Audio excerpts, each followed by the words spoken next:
काफी करीब है। संवाददाता प्रभाकर कुमार और कैमरामैन शहबूब आलम ने देखा पोखरा का खौफ। पोखरा में IBN 7। तो तस्वीरों में आप देख सकते हैं प्रभाकर, IBN 7 सबसे पहला चैनल है जो कि पहुंचा है पोखरा में, जहां पर सबसे ज्यादा तबाही हुई है। किस तरीके से अपनों को अपने सामने, और हम आप पहुंचे हैं कर्रा विलेज में, जो कि अर्थक्वेक का जो एपिसेंटर था उसके काफी करीब है। और ये पहली नेशनल चैनल की कोई टीम है जो अभी नेपाल पहुंची है अर्थक्वेक के का आपको नजारा दिखाने के लिए, किस तरीके से तबाही मची है। अगर मैं अपने टॉर्च की रोशनी में आपको दिखा सकूं तो ये पहले घर था जहां लोग रह रहे थे। अभी भी आप देख सकते हैं यहाँ पर कपड़े पसरे हुए हैं और यहाँ पूरा परिवार रहता था। लेकिन इस घर में किसी की जान इसलिए नहीं गई क्योंकि उस समय घर परिवार के लोग जो है वो बाहर गए थे। घर के जो मालिक हैं वो हमारे साथ हैं। ये छोटा सा एक गांव है जिसमें लगभग 150 से 200 के आसपास घरें हैं और इसमें जो है ये कुछ सारे घर जो हैं वो पूरी की पूरी तरह से तबाह हो गए हैं और बाकी बहुत सारे घरों में दरार आई है और इस कारण से लोग अपने घरों में वापस नहीं जा रहे हैं। और जो खुले मैदान में, फील्ड में छोटे छोटे बच्चे, महिलाएं पूरी रात वो ओपन में, खुले में गुजारेंगे। उन्हें ये डर है कि वापस घर जाएंगे और उसके बाद अगर कहीं फिर से भूकंप का झटका आया तो शायद उनकी जान जा सकती है। इस गांव में कुछ लोगों की मृत्यु भी हुई है। ये बताइए कि जो ये घटना जो हुई थी पूरी, उस समय आप लोग कहाँ थे, क्या कर रहे थे?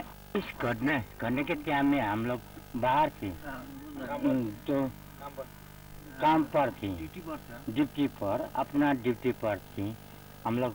बहुत एक घर से 18 किलोमीटर बहुत दूर थी। आप कुछ बता रहे थे? हम तो अब अभी ऑफिस में था, मुझे ऐसा लगा कि बहुत झटका आया है, लेकिन यहाँ पर घर सर है ना गिरा हुआ है, हमें मालूम नहीं था। फिर वह घर में आ गया तो सब झटका है ना, भूकंप का झटका आ गया था ना, उसी टाइम में आ गया तो सब तहस-नहस हो गया घर का। हाँ, और ये अपने बगल में और दूसरा घर थे और घर थे। इस घर के ठीक पिछवाड़े में जो घर, इस घर के ठीक पिछवाड़े में जो घर है वहाँ पे एक वृद्ध महिला की, एक वृद्ध पुरुष की, माफ कीजिएगा, एक वृद्ध पुरुष की मृत्यु भी हुई है। उनकी डेड बॉडी अभी भी रखी हुई है। जहाँ तक राहत की बात है, अभी तक किसी तरह की कोई सरकारी मदद यहाँ पर नहीं पहुंची है। इस गांव के युवा है, पहले मैं आपको दिखा दूं जिस घर में एक विक्टिम की लाश अभी भी पड़ी हुई है, लेकिन उसके बावजूद भी अभी तक यहाँ पर कोई सरकारी मदद किसी तरह से नहीं पहुंची और वो इंतजार कर रहे हैं सुबह का। अगर मैं आपको टॉर्च की रोशनी में दिखा सकूं, एक परिवार बैठा है, विलाप कर रहा है और वो इंतजार कर रहा है इस बात का कि सुबह में जब राहत के जब कर्मी आएंगे, जब सरकारी कर्मी आएंगे, उसके बाद जो है वो फिर आगे का कार्यक्रम अपना करेंगे। और हमारे साथ इस गांव के कुछ युवा मौजूद हैं, उनसे बात करते हैं, समझने की कोशिश करते हैं कि उस समय हुआ क्या था, आप लोग क्या कर रहे थे जब 12 बजे के आसपास ये घटना हुई है? 12 बजे हम टीवी देख रहा था अपने रूम पे। उसके बाद थोड़ा सा झटका चला था। उसके बाद हम नीचे चला आया और सब आदमी चिल्ला रहा था। झटका कितना जोरदार था?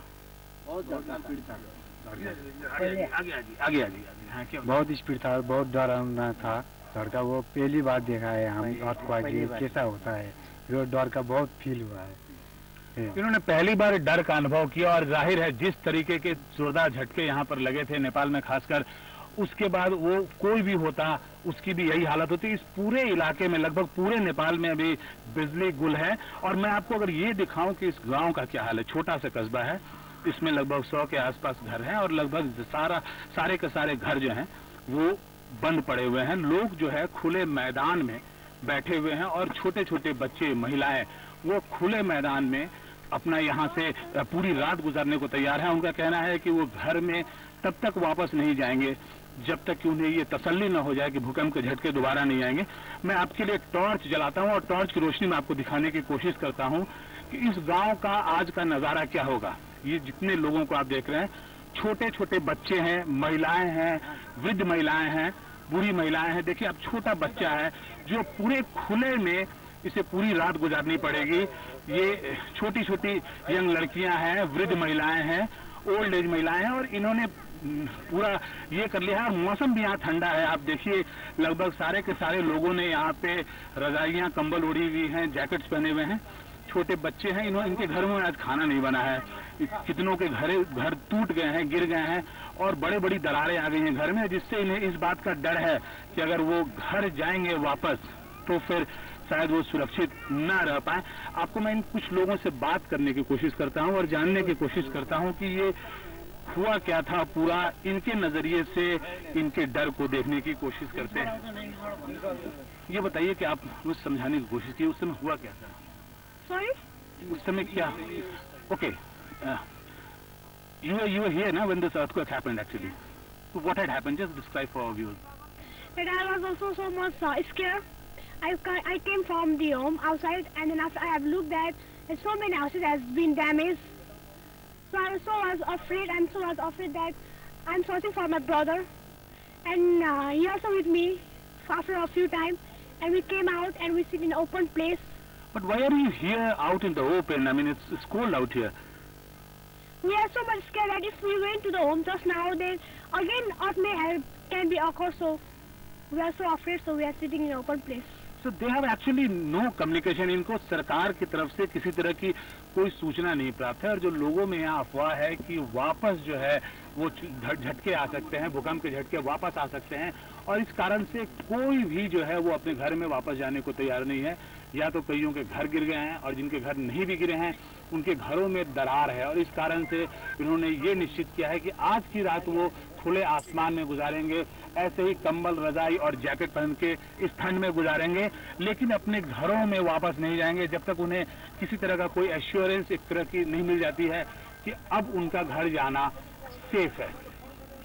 नेपाल में अर्थक्वेक एपिसेंटर के पास से प्रभाकर कुमार, IBN 7।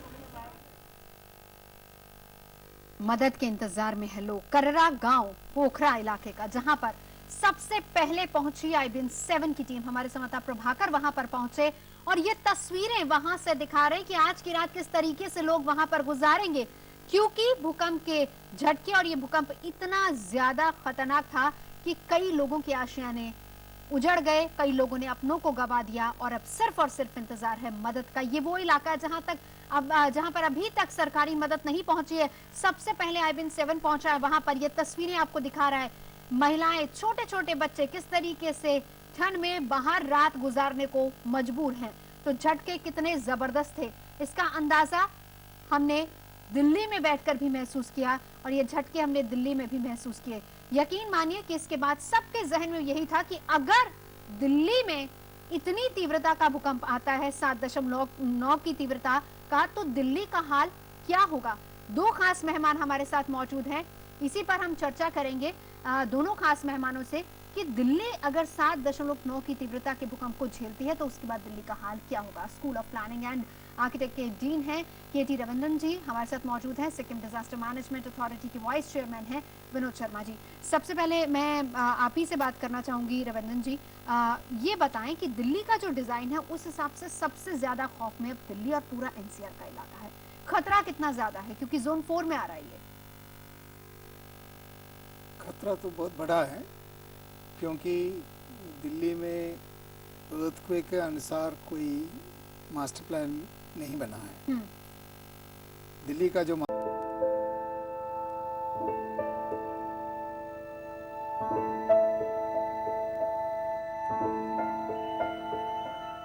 जल्दी कर दीजिए ना, हम लोग परसों से वेट कर रहे हैं।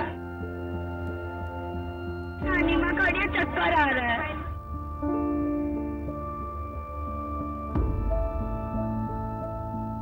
पेट दर्द हो रहा है, कोई सुविधा नहीं है।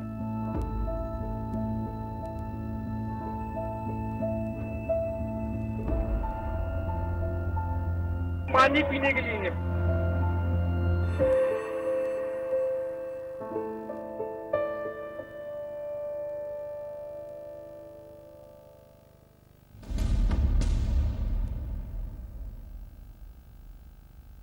हिमालय की गोद में बसे नेपाल में जलजला, भयानक भूकंप ने सैकड़ों की जान ली।